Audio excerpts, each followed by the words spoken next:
தமிழக வெற்றி கழக தலைவர் விஜய் இன்று இரண்டாம் கட்ட பயணமாக நாகை மாவட்டத்திற்கு சுற்றுப்பயணம் மேற்கொண்டு நாகை புத்தூர் அண்ணா சிலை அருகே பிரச்சாரத்தை மேற்கொள்ள உள்ளார். குறிப்பாக கடந்த வாரம் சனிக்கிழமை அன்று முதற்கட்ட பிரச்சார பயணமாக திருச்சியில் அவர் பிரச்சார பயணத்தை தொடங்கியவர். தற்பொழுது இரண்டாவது வாரமாக சனிக்கிழமை அன்று நாகை மாவட்டத்துக்கு சுற்றுப்பயணம் மேற்கொண்டு நாகை மாவட்டத்தில் அவர் பரப்புரை மேற்கொள்ள உள்ளாரு. குறிப்பா பார்க்க போனா இதற்கான பல்வேறு பணிகள்ல தமிழக வெற்றி கழக நிர்வாகிகள் ஈடுபட்டிருந்தாங்க. ஒவ்வொரு வாரமும் சனிக்கிழமைகள்ல தான் விஜயுடைய பிரச்சாரமானது திட்டமிடப்பட்டு ஒவ்வொரு வாரமும் சனிக்கிழமை 3 மாவட்டங்கள் விதம் இருந்தது. அதற்கு பிறகு விஜய் செல்லும் இடங்கள்ல அவருடைய தொண்டர்களும் அதே போல விஜயின் ரசிகர்களும் அதிக அளவு கூடுறதுனால போக்குவரத்துக்கு இடையூறு இருக்கிறனால அந்த 3 மாவட்டங்கள் 2 மாவட்டங்கள் குறைத்து இன்று கூட 3 மாவட்டத்துக்கு திட்டமிடப்பட்டிருந்தது. குறிப்பா பார்க்க போனா நாகப்பட்டினம், திருவாரூர், மயிலாடுதுறை திட்டமிடப்பட்டிருந்த நிலையில் இன்று நாகை மாவட்டத்திலையும் திருவாரூர் மாவட்டத்திலையும் 2 மாவட்டங்களில் மட்டுமே இன்றைய தினம் அவர் பிரச்சாரம் மேற்கொள்ள உள்ளாரு. குறிப்பா அவர் சென்னையிலிருந்து தனி விமானம் மூலமாக திருச்சி விமான நிலையத்திற்கு இறங்கிய அவர் சாலை மார்க்கமாக தற்போது நாகை மாவட்டத்தை நோக்கி வருகை தந்து கொண்டிருக்காங்க.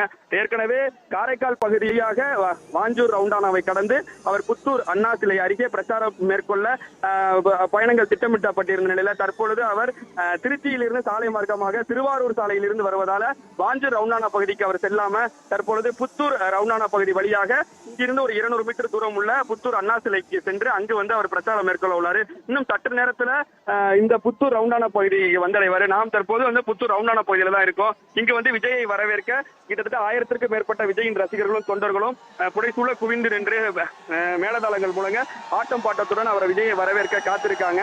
தற்பொழுது இந்த கிழக்கு கடற்கரை சாலையில தான் இந்த புத்தூர் ரவுண்டானா அமைஞ்சிருக்கு. இதனால இந்த கிழக்கு கடற்கரை சாலையில போக்குவரத்து பாதிக்கப்பட்டிருக்கு. அதே போல விஜயை வரவேற்க ஏராளமானோர், அதாவது நாகை மற்றும் நாகை மாவட்டத்தை சுற்றியுள்ள பகுதியில் ஏராளமானோர் குவிஞ்சிருக்காங்க. காவல்துறையினர் ஏற்கனவே கடந்த முறை பல்வேறு நிபந்தனைகளை விதித்திருந்த நிலையில விஜயோடைய ரசிகர்களும் தொண்டர்களும் அந்த நிபந்தனைகளை பின்பற்றாமல் இருந்த நிலையில இந்த முறையும் ஒரு 20 நிபந்தனைகள் விதிச்சிருக்காங்க. அது மட்டும் இல்லாம தமிழக வெற்றி கழகத்தை சேர்ந்த நிர்வாகிகளும் பல்வேறு அறிவுரைகளை வழங்கியிருந்தாங்க. இருசக்கர வாகனத்துல விஜய் வரக்கூடிய வாகனத்தை பின்தொடரக்கூடாது, அங்கு உள்ள அபாயகரமான முறையில எந்த செயலையும் ஈடுபடக்கூடாது அப்படின்னு அறிவுரை எல்லாம் வழங்கியிருந்தாங்க. அந்த அறிவுரையின்படி இன்று இருசக்கர வாகனங்கள் அதிகப்படியான நபர்கள் எடுத்து வரல. அந்த பகுதியில இருசக்கர வாகனங்களுக்கு காவல்துறை அனுமதி மறுத்திருக்காங்க.